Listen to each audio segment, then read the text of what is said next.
So that in the back of my mind was always helpful because I think if you're just dating without a plan for yourself, then you're just going to be dating forever. Do you taste the flavor in this? You said hot butter. You taste the hot butter flavor.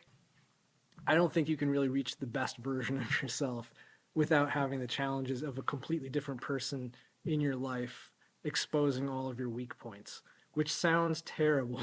It is terrible. That sounds... Okay.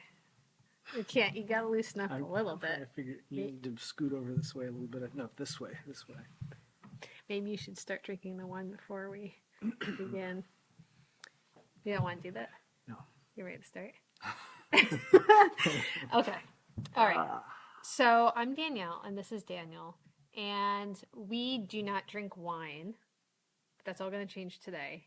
I don't know why we decided to do this. I think we got a bottle of wine by ourselves like a couple weeks ago. We felt like it was like the adult thing to do, and we had a bottle of wine and we sat down. We had a really great conversation, and I thought, let's do it again. I don't remember why we decided to even do this. So the primary reason that this came up was I took a career quiz. I took a career quiz for for the Love and Science channel. Okay. And one of the results they gave me was sommelier. Are you sure that's how it's pronounced? I'm pretty sure. I'm pretty sure in my head I just see Somalia. It was sommelier, and I laughed about it in that video because I don't drink wine. I don't even like wine. Okay. So then I started thinking, well, maybe I should give it some thought. Maybe I really would be good as a sommelier, and I've just been working in the wrong career for years. What I think is appealing about this is I like seeing people do things who are not experts. So you can definitely watch people who know about wine. But if you want to go on a journey with us, we're going to start drinking wine. But it's not just about wine. We actually have taken topic suggestions from you guys, and we're going to just have a conversation about. So pretend you're with us. Pour a coffee, a wine, a water, whatever, and sit down with us and answer the question with us. So today's question, normally I think we're going to pull it out of like a hat or something, but I just know what the question is ahead of time, but you don't. So why don't we open our wine with you need the...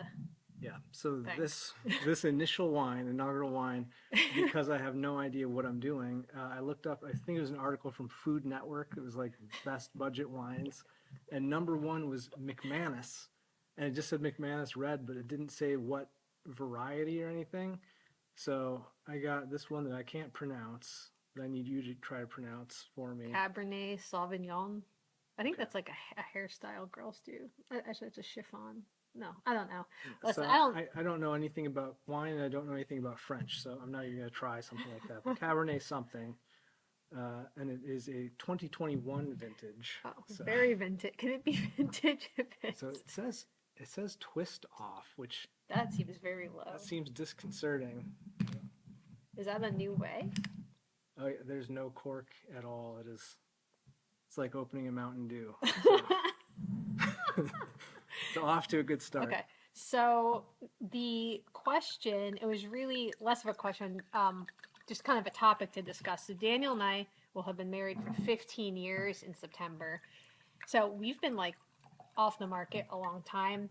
And this comment was about the dating scene. I don't know what you do. Like, you just seal it, like close it like a Pepsi. Pepsi. Enough? You don't have to like vacuum it out. I don't know. Let us know if you just close it when it has no cork. All right. So the dating scene right now, they wanted us to kind of just discuss our thoughts on that, because we never really were in a dating scene. We got married 22, 23, and it was a different world. It was 2009. Yeah, we started dating when I was 19. So like I didn't ever really have a girlfriend or anything before that. I was like just jumped right in and then stuck with it. This is sweet. Through a lot of breakups, but yeah, we had a lot of breakups. All right, let me try it. It's sweet. I don't know all the like woodland tones and stuff. But I for not knowing wine, this is good. That seems pretty good. My biggest problem with wine in general is that it almost always tastes like a hot acidic butter. Like kind of no matter what. And it's like I kind of taste the butter in here, but it tastes a little fruitier a little bit lower class, It's which I good. think is what I need. It's good. I feel like I taste I'm it on not the tip of my sophisticated tongue. enough for like something nice. I actually really like this. Yeah, so the dating scene now, well, the dating scene back then was there really was no dating scene. We had phones, but they flipped open, and sometimes I had to pay 10 cents per text. So there was not a lot of But we fun were texting happening it either. it kind of felt like we were in the future. Like we were already kind of taking that step into this new frontier that no one knew about because we met in person. I showed up at her high school to try it out for the day on her birthday, Couldn't hack 11th it. grade, Didn't stay. and I had no ability to like contact her ever again. But we had MySpace, and so that was, we didn't have any of these apps or any of the dating apps, but we had MySpace. I was able to find you in MySpace. Actually, the reason I was able to find you on MySpace was because even though I didn't go to that school, it was tied to a church, and my family went to that church. So they had like all of these senior photos and stuff plastered on a hallway. But I wasn't a senior then. Well, by the time I showed up Oh, at that I guess by the school, time we talked, yeah. yeah, because it was like It it was the end of 11th grade, and I was going to be 11th moving grade. to that area for my senior year. So I saw like all the seniors on the wall, and I saw Danielle's name, and so I quickly committed that to memory, and then ran home, got on MySpace, and searched it up. It was on there? Yeah. What was my picture? I think it was you showing your fresh tattoo. Oh, I don't want to talk about that. I have a tattoo that is just such an embarrassment. I got it when I was 17 because my best friend at the time, her dad owned and probably still owned a tattoo parlor in New York. And so for my 18th birthday, my friend and I got tattoos, but I wasn't even 18 yet. So I don't think that was legal. But I remember telling my parents and just running it by them because I was still a good kid. And my mom was like, I remember her saying, you can get it, but just remember when you're a grandma gardening, your sweatpants will roll down a little bit and everyone will see your old tattoo.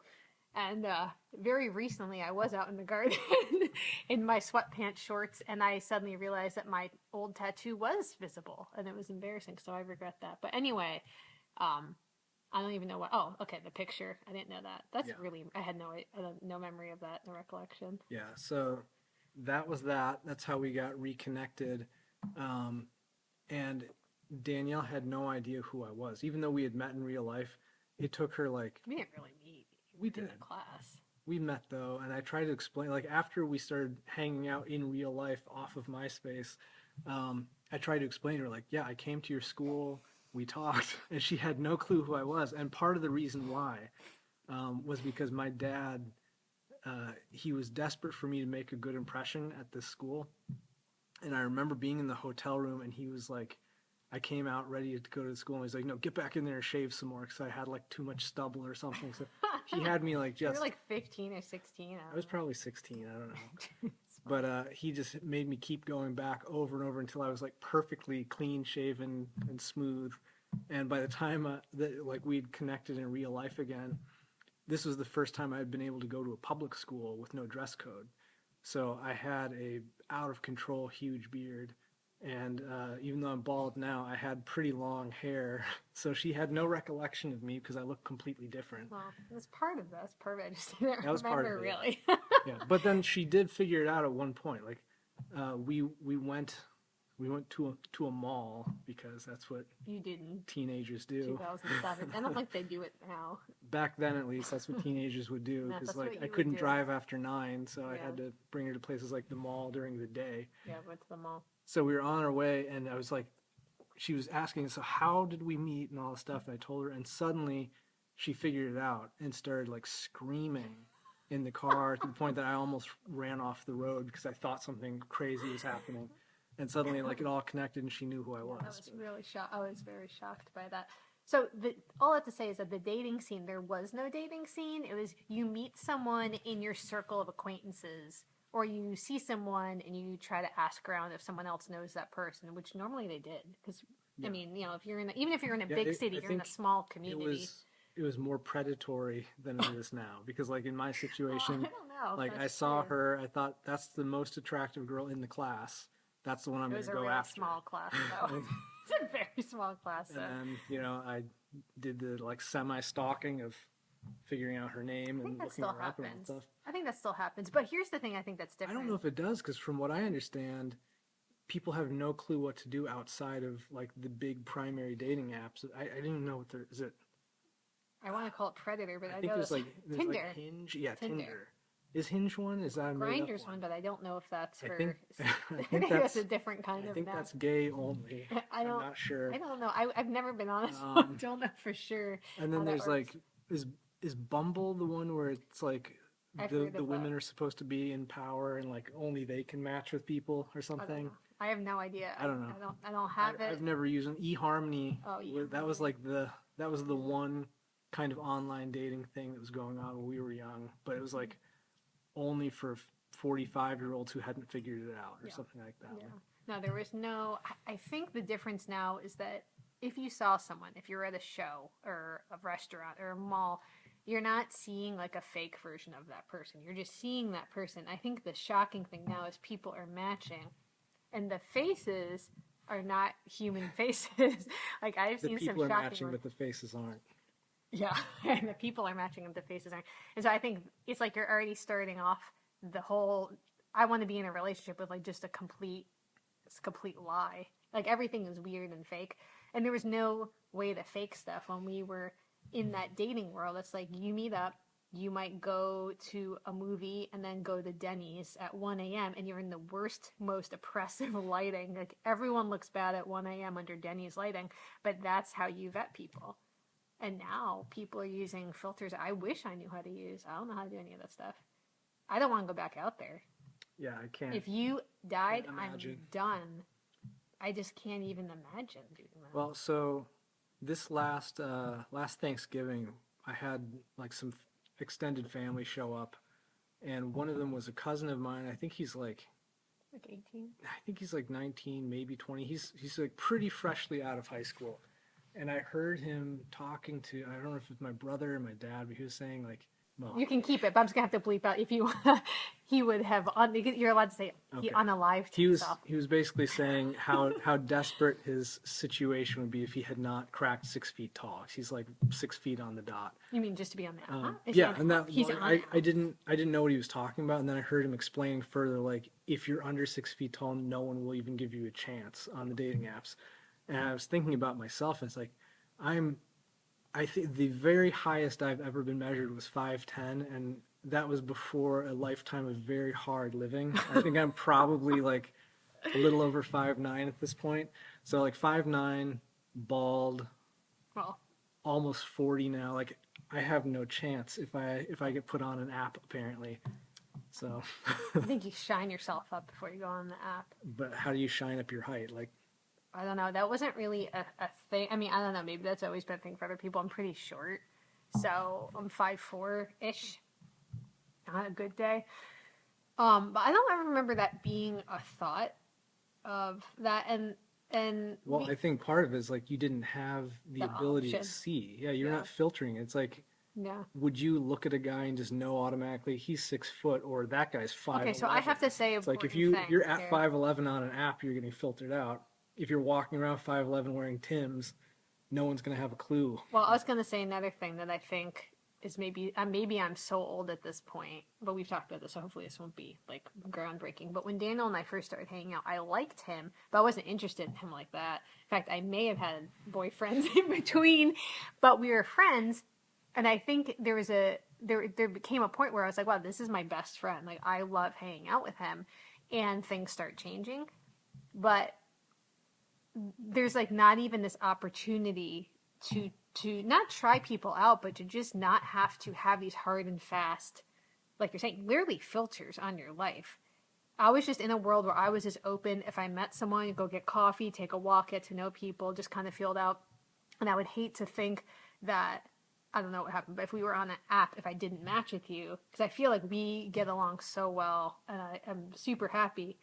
But it's scary to think that if you were looking on an app, if you had just picked one filter, you could have filtered someone out that you think you know what you want, but it's like that stuff doesn't matter as much. Yeah, it's weird because I mean you're immediately I mean, I was gonna say you're immediately going off of superficial stuff, but that's kind of how it works for most people anyway. Like from my perspective, I didn't know anything about who you were as a person. I just saw that's the most attractive girl in the class, so that's the one I'm setting my sights on. Yeah.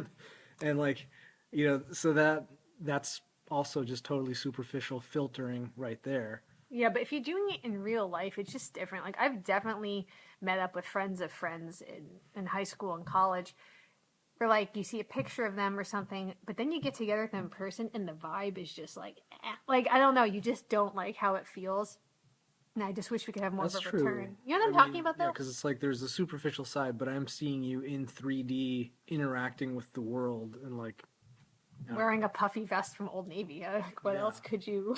And like I don't remember, like maybe you smelled really good or something. I have no idea. Well, But I there's don't think like you got there's that close other to me. senses that are coming into play. I think You're it's just watching different. things happen. There's like a when you're interacting with someone, it's just like you have an energy. But that happens with like in a non, romantic relationship too. It's just some people where like you get together and you're like, I just love how this feels together, and I just think we're missing so much of that. Like just looking at someone in the face and getting to know them or meeting someone out. Because I have heard, and I guess let me know if you guys are in the dating world, but people don't approach people in real life anymore. Really, like I think men are afraid to do that because where people hang out. People hang out at the gym now. That's where we hang out, right? Like, well, we don't, but that's where single people usually are. You literally could not even breathe near a woman in the gym now. You're gonna get roasted. Yeah, I don't know how you would do it. Without obviously trying to date or anything. Like I have no interest in interacting with a woman out in the world. Like I just immediately assume they're going to think that I'm doing something creepy and weird because they act like it. I remember one of my first like real jobs. There was this lady. I was like 22. She was probably pushing 60, and I got in the elevator with her one time, and she was like squeezed like this against the corner of it, and like looked like she was going to start crying, and I was like I wasn't going to do anything. Don't think she could have possibly thought that I had any interest in her, but it's like that's the way I feel like these interactions are going to go. So I don't imagine. I'm not going to like go out of my way to try to like I don't know what's the young person thing, riz somebody up. I don't think that's how you I think if you have riz, I don't know. But I can't I'm not going to go and try to flirt with somebody. That just seems insane. Maybe just because of the position in life I'm in right now. But maybe that's it. I think you'll get roasted on TikTok so fast. Like somebody's going to whip out their phone and be like, look at this weird old guy that tried to flirt with me. I don't know. It's like I was trying to check out at the grocery store. Wasn't checking you out. I asked how much the chicken cost. I don't know. I just think it sounds like a total nightmare to be dating right now. And I am worried because our kids are still young, but I'm just like, what nasty stuff. Like, I don't know. Maybe it'll be such a pushback that by the time they're ready to be looking at relationships like that, people will be much more rejecting this all technology, all fake, all through a mediator experience. I feel like everything is like through a mediator now. Like people don't really have relationships. People don't really have it's going through an app. And so maybe I don't know what the next generation is, like Gen Z. I don't know. Gen A. I don't know. The other thing that's kind of weird that you touched on for at the beginning here is we had smaller circles. We had so few options, really, relatively, compared to what people have today. Like, you couldn't just burn through your friends and expand the radius out further. Like, that was really hard to do back then. It was hard. And so I think people are probably getting thrown into this like kind of analysis paralysis position where they can't make a decision and just like try something out with somebody and stick it out and work through the issues. There's too many options. So like I said, we broke up a ton of times. We had a lot. It was a very tumultuous dating experience, and like it felt like it went on forever. But the reality is, we started dating when I was 19, and I got married at 22. And so we had at least like a year of being engaged. So it couldn't have been that long, the tumult. But I think if we'd had tons and tons of options, unlimited options on our phone, then maybe you have one of those breakups and say, okay, well, who else is out here? Yeah. No, instead of just working through stuff. And it's like, yeah, there weren't that many options. There was like one or two guys at the YMCA that I got coffee with. And then it was like, yeah, that's no good. Yeah, I don't know. It sounds terrible. I think it's a really interesting topic though of what the dating scene is like. Honestly, I want to go as far as to say there is no dating scene now. Like this is, I wouldn't call this dating. And I'm not trying to get people to go back to be like, I'm courting you. This is a courtship or whatever. But it just feels like people are so much more disposable now, and we're basing things on such things that, like, I can say after being married for 15 years truly do not matter. Like, do not matter. And I think I'm concerned thinking about what experience would I have chosen if I had been 15 years younger, and now I'm like, looking to get married right now. Because I think people just don't even realize, like, you can say no to this. Like, I know this is the popular thing, but you don't have to take this path. You can still meet people in real life and not That's rush. the thing I'm actually not sure about. Like, can you totally opt out? Because if everyone else is doing that, like, I don't know. Because from what I understand, and again, I don't really know what's going on here, but from what I understand, it's a red flag to people when someone approaches them in real life. It's like if you decide, okay, I'm not going to do the app thing, I'm going to go approach somebody in real life, but nobody else is okay with that. Yeah, that's Then not. It's like not like a social mores yeah, anymore. then what do you do? It's like you're stuck with the weirdos at that point who have never figured out the day. It's like you kind of end up to the same place, but you got there in very different ways, and it might not work out anymore, if that makes sense. I don't know what you do. It sounds really hard. It sounds really hard. Looking back, I feel like this is how I know I'm old. I look back and I'm like, I really like how stuff worked for us back then. Like, just the way it all felt. I think the biggest thing that maybe people could recreate if they don't is just trying to create a smaller social circle. Like, just having a certain, and not even people you see all the time, but for us, it was like when we were in high school and college, we would go to like a lot of like small concerts, like shows in the area. And it was like you would see the same like 100 kids showing up at all this stuff. It's like you don't know 100 people, but you just start seeing the same people at things and whatever. And I just feel like that helps because for me, I like to close doors as fast as possible. I don't want every option open. Having every option open is overwhelming. And I feel like if you just give yourself parameters, like this is what I'm going to work with. At least me as a person, I do better with that. I don't have analysis paralysis. I just am like, I'm not looking at this. I'm going to meet someone in town or whatever. I don't know if it works. What? Just if you're in a crappy town, how bad that sucks. I don't know. Maybe you move, but it reminds me of this conversation we've had, and I didn't know the term for this, but it made perfect sense. But it's the third space, where it's you have your home, you have your work, which that's kind of been blurred after the pandemic. But you have your home space, you have your workspace, and that we're lacking the third space. Like that's the community building space. Whether it's like you're going to a certain pub or a coffee shop or a church where you're actually like maybe a church event so you can actually talk to people. Just any place where you're able to build relationships outside of family and work. We don't really have that anymore.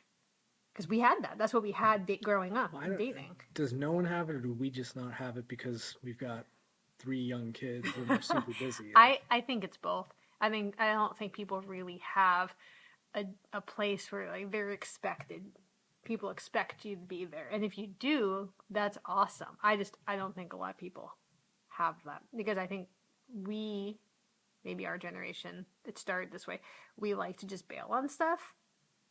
I've had to work through that of just being like, I'm going to commit to this and actually show up and not bail. But I don't feel like people really have that space anymore. Like, I don't know what it is. Maybe we're just too, it's weird because I feel like we should have more time than ever. We can get our groceries delivered. Oh, you didn't even finish No, yours. I didn't. It's really good. I really like this. I wonder if they're all going to be. I don't know. I have a question for you. I'll take a tiny bit more so I can be a part of what's happening. But so assume, let's say I die tomorrow. Okay. And an angel comes to you and says that the Lord wants you to remarry for the kids' sake. He wants them to have a new father figure. And he hasn't picked it. He hasn't picked it. I just have to do and it. You ask him, well, how? And he just vanishes. What do you do? Like, what's your first step on that? Are you going to download Tinder? Are you going to like reach out to your YouTube community and say you're single? Like what happens there? How long have you been dead? one day I'm not going to be doing any of that stuff. an angel told you had to do this? Okay, an angel told me I had to do it. Yeah.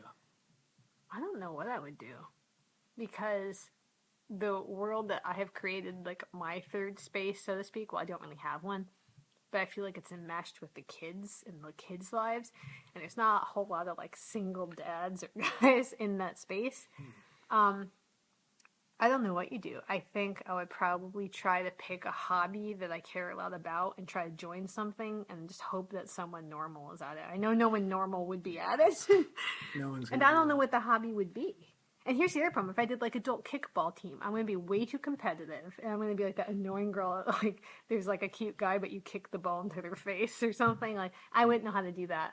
I don't know. What would you do if I was dead and you had to? Yeah, that's so. So it's the same scenario. Like I have to do It's it. your scenario that I know. you I'm just created. asking. So, That. yes. It's like an angel Yes. saying I have to do this Yes, an angel on is behalf telling. of God. Yeah. Man, the thing that's hard for me on that, I mean, all of it's hard, but there's like an extra layer for me that's really unfair, and I know it's unfair. And that's that even though I would be bringing a ton of baggage to the relationship, like 3 kids, dead wife, that's a lot of baggage. But it's still baggage. Like I wouldn't want to like marry somebody who's got kids What? or like Why wouldn't you do that? I don't know. I mean, on paper, I don't want that. Maybe I'd find the right person and say, okay, yeah, this is what I'm supposed to do. Or maybe the angel comes back and says, Why would you get the angel this- twice? maybe it's just like if I'm on the right track, he shows up and gives me some more hints or something. But like on paper, it's very self-centered. I know that it's very unfair. But I would have all those things, and also I think at this point, like jumping into the marketplace, I have a feeling that what I would attract right now is not up to my standards I'll take that as a compliment. in terms of what I would accept. I'll take that as a compliment. Maybe I'm wrong. Maybe somehow I would actually have jumped a level. I don't think so, but maybe. Yes, I don't know what I would do. I just can't imagine that there's like somebody hanging out there where I think, oh yeah, this works. This is good. I would be okay marrying someone that had kids. I'd be fine with that. I said I would be okay I'm just in saying the for right me. circumstance, I think. But I mean, that's not what I would be looking for. My hope would be to find some. But here's the other thing: like, I would really love in that scenario to find somebody who didn't have a bunch of weird baggage, but that would mean probably dating somebody way younger. And it's like that's weird. I think that's what a lot of guys do. That's I don't know. It feels creepy and weird, and I look like a pervert. I think I might have to block that out too. I don't know. I'm sure you can say pervert, but I look like a creep at that point. It's weird because the kids are like getting older. It's I don't know how much of a gap do they need. I'll have to say, But it's I'm like if so I glad married we're somebody not. that was 37 like me and they were never married or anything, it's like I don't know. Why weren't they married? They're waiting for you. Yeah, maybe. The angel told them to Yeah, wait. the angel told them to stay still, build up their 401k. Then they'll knock me off. It really sounds really hard. I mean, I think every generation has a thing where they say the other generation didn't understand it, and I think that's true. I think that there is more complexity with every step forward we're taking with like the AI stuff and the whatever. Can we just talk about something really fast? Oh no, no, you say your thing first. No, mine. Yours. I just wanted to talk and ask you if maybe you would get an AI girlfriend. No. And pretend, like No, just on your absolutely phone to fill that void. No. So I want to come back to AI in a second, but I will say if I did not have an angel approach me and say that I had to get married, there's like 2 scenarios at play here. If you die and the kids are alive, then I would feel some pressure to like figure something out for their sake. Mm-hmm. If God forbid something happened where everybody was gone, it was just a clean slate. If I'm stuck here in that nightmare scenario, no chance that I would ever try to date anybody or marry So anybody just for the again. kids' sake. Yeah, Really. at this point, absolutely. Like I would, Yeah. no chance. I just can't even begin to imagine a scenario where I would be trying to get out there again. Mm. And I would just probably just become a bum. Like I would sell everything off, see how far that stretches. I would Wow. immediately stop working. Yeah. No chance of me working ever again. That is so sad. And I'd probably just be, living on a piece of land with Nacho or something. Nachos or bulldog. Yeah. Well, he would like that. But back to the AI thing. It's like that's like the response. Yeah. It's like things are so weird. Let's lean even more into this weird I saw world. this thing a couple weeks ago, and it might have been. I said earlier, I think Bumble's the one where like only women could match, like men couldn't match with people or anything. I think it was that one. Whatever one like gives the power to the women. The CEO came out and said something about like expecting a future where your AI avatars are dating. It's like running through simulations essentially to see like who's the best match or whatever. Like as like texting.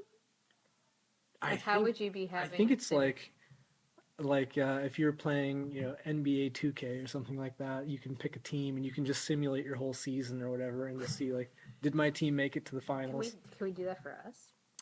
We'd have to create avatars and some sort of dating profile. I don't think it's available yet, but she's saying like she sees that as the future, and like that just seems so crazy to me. You know what? That's reminding me of something that I feel like maybe would be good to say. I don't know how long we've been gone, but I have no idea. Daniel and I had a lot of trouble marriage, dating, like not trouble, but our personalities are very, very different. And I'm not a person that does astrology or anything like that. But when the Enneagram stuff came out, I remember looking at it, just like it's like a personality profile. And it's not based on your birthday or anything. It's based on how you interact with the world. And really, there's only so many ways to interact with the world, apparently. But mine, I'm a type 3. According to it, and it was so spot on for how I interact with the world. And he was type 8, and what we were looking at was how do those types interact? Very poorly for the most part. Like either we're doing awesome or it's very extreme. I've had to do a few of these for work for whatever reason. Yeah. So it was Enneagram. I can't remember what the other ones were. We're just like it's like that IFFJ or something. All that crap. I can't remember which one. If it was one of those, like Myers-Briggs, or Enneagram. But one of them, I remember, like, you looked it up, and our specific combination, there was a big article about it that called it Fatal Attraction. It's talking about how, like you might be kind of interested in each other, but it's, like, going to go to hell. Yeah, yeah. And, And that definitely happened. But what I'm trying to say is, if you take away the filters, and you're not just looking for someone that's this many inches tall. And also being willing to be uncomfortable as far as like maybe you don't mesh perfectly. Like that has been really good for us because as a person, a lot of the problems that I have, and I have a plethora, maybe we'll get to them at some point in this channel, and issues that you've had to work through too. I don't have issues. That's one of the issues. But we've had to work through that stuff because of the personality stuff, and I have improved because of that. And I think, I don't feel like I ever felt like there was an option to cut and run necessarily. But it was just making me think about the arranged marriages. And I think arranged marriages, there's a lot of reasons why they're very bad, and girls are being used as bargaining chips for different things. But it was giving me more just the bird's eye view of what if you were not able to pick all of the things that you think are the best at 20, and how would that play out when you're 40? And obviously we picked each other. We wanted to get married. I'm not like advocating for people being put in arranged relationships, but I feel like you don't have as many options, and there were a lot of obstacles, but I feel like we're better for it. And I guess that's all to say that I think part of the problem, from what I've heard with the dating landscape, is that people just aren't finding other people who are willing to stick it out. And like, there are too many options. So as soon as you have an issue, like you were saying, there's nowhere to go. Do we want to work this out or not? And if I could just hop on my phone and press a button and find another guy to meet up with, well, you're never going to find a perfect person. I guess never going to happen. And I don't know, it just seems like a really hard cycle to get out of. Yeah, I think so. I think so. When people ask about having kids, I think it's kind of a weird indirect thing. I was gonna say I'm a big advocate of getting married in general. Like I think marriage is very important, and Yeah. it's a big deal. I think you need to do it. I think you're better off for it, but it requires obviously committing to being married and making that work. Yeah. Well, there's times though where it's like, it obviously can't. Yeah, sure, right. But I'm just in general, like work through the problems. Like, I think you're better off for it if you can. If it's not something that's totally irreconcilable, or like, one of you's getting beaten or something like that. Yeah. But like, people ask all the time, like, I guess not so much anymore because we're so old now. But people used to ask me all the time about like, well, what's it like being a dad? What do you think about having kids? And I would always tell them, I cannot recommend it in good conscience, but it's the best thing that I've ever done. And what I mean by that is like, it's really, really hard and just crazy hard, insanely hard. And we're like halfway through on our first one. It's just, we haven't even hit the real hard parts. So it's like, I can't tell you, yes, it's a good idea to go have kids because there's so much, the stakes are so high and it's so difficult, but it's also like, if you have kids, it is super awesome. Like if you just found out you're pregnant, congratulations, because it's the greatest thing you're ever going to do, even though it's hell at times. On the marriage side, So though, worth it. it's a lot more cut and dry for me. Like to me, it's just, yes, if you think you can marry somebody and make it work, do it, and then work really hard on yourself at making sure you can. I think back to like the personality differences, one of the things, and I really don't subscribe to this stuff at all, like the Enneagram and things like that, but one thing that it did help me with was just kind of realizing that people saw the world differently from me, which sounds so narcissistic, but like I had no idea. Like I just assumed that everyone was looking at things the way I look at things, and then I realized that I'm an outlier in some capacities, or like at least compared to Danielle, I'm completely different in my approach and my view to things. And so that actually like kind of allowed me to develop more empathy because I'm realizing, oh, other people are struggling with this thing that doesn't even register for me as a struggle. But I had made this decision like fairly early on, after some of the tumult of the first year or two of being married. My mindset in general with life is always, well, I don't need this. Like if things are going weird, if someone's, not cooperating with me or whatever, like just let it die off, whatever. And I realized I was kind of in that mindset early on in the marriage, and I came to this realization and just decided, okay, I need to make this commitment of I'm not going to just let it all fall apart if it doesn't go the way I think it should be going. Like I'm going to actually step out of my comfort zone and try to make it work, even if I feel like it's not my job to make it work, because it is my job to make it work. I think that's part of it. It's both people's job to make it work. Yeah. And that changed everything. And so I think it's, to me, it's like looking at marriage and, having kids to a different extent, higher stakes extent.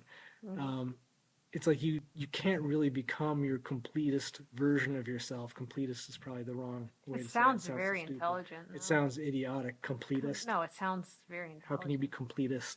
You're you're complete, and you keep, Anyway, I don't think you can really reach the best version of yourself without having the challenges of a completely different person in your life exposing all of your weak points, which sounds terrible.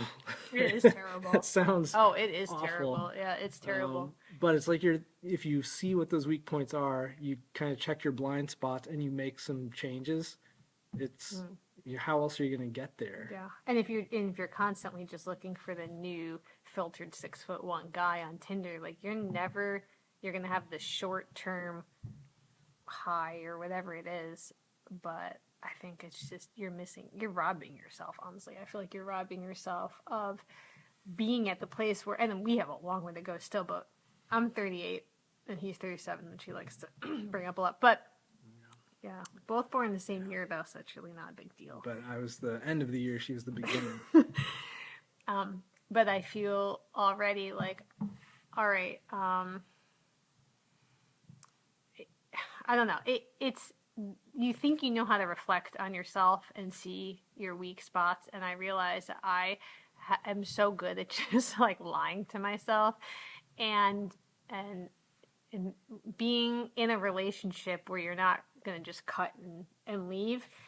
If you can stick it out past that point, unless obviously extenuating circumstances, but like if you can stick it out, you're gonna be not only such a better person on the other side, but it creates such a bond with a person. I think that is part of why we're still married, because there's definitely times where I thought, this is over.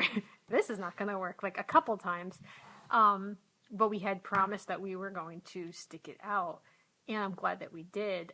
I think a lot of times when we're dating, I mean, the whole process of dating is if it doesn't work, you break up. Like, and treating marriage like that, I think, has made it really hard to get to the point where people are, I don't know, I just feel like it's harder and harder to get to that point where, I mean, even at our age, I feel like lots of people we know are divorced already, and I think some with good reason.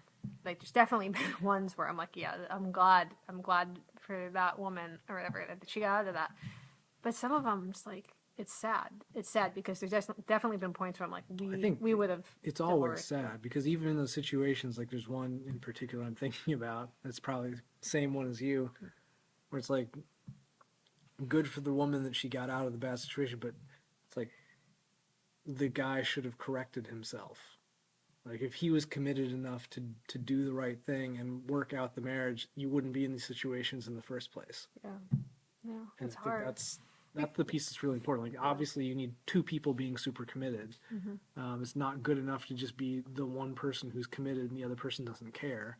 Yeah. And I think that's probably the hardest piece at this point is, you're already kind of an outlier if you're saying I'm going to commit to a relationship, and then you have to find another outlier who's going to say the same thing and then actually put it into practice, which is not super easy, especially in the culture we're in today where it's like it just doesn't matter anymore. It's so romantic sounding when you say it, but I'm going to tell you, there's been times where we would have a fight and he would fall asleep really fast. I was so angry that he was asleep that I would like get up and slam the door to get out, and I'd come in and see he was still asleep, and I'm like, and I just couldn't deal with the fact that he was relaxing when we hadn't figured this out.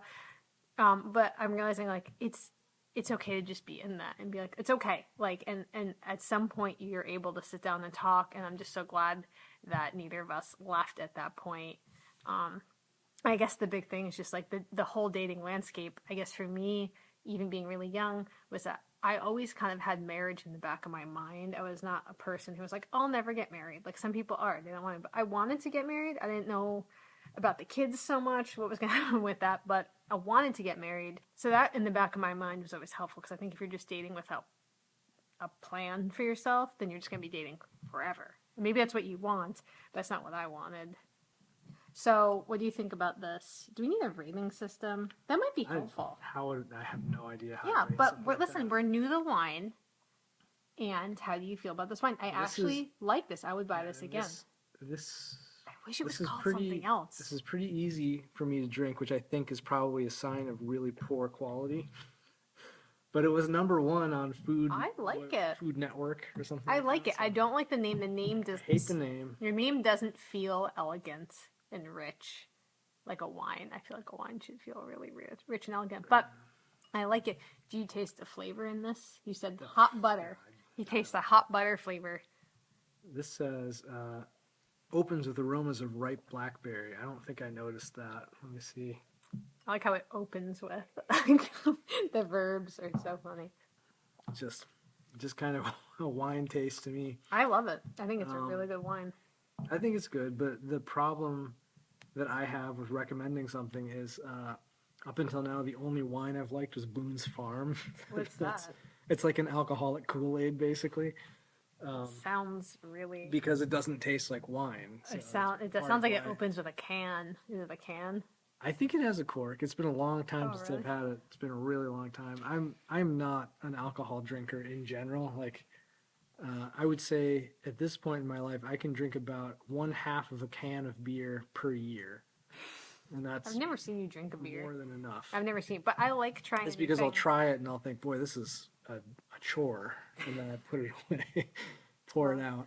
I like trying a new thing with you, so I think this is super fun. And if you have a topic for us, we have some other topics that not so heavy, much lighter topics, but it's just really nice to have you with us while we're hanging out. So if you have any thoughts on this or the wine or suggestion for a wine or a topic for our next video, that would be really fun. But I guess since we don't really have a third space, this is our third space. It's with you. So thank you for being here. Is there anything else we need to add? All right.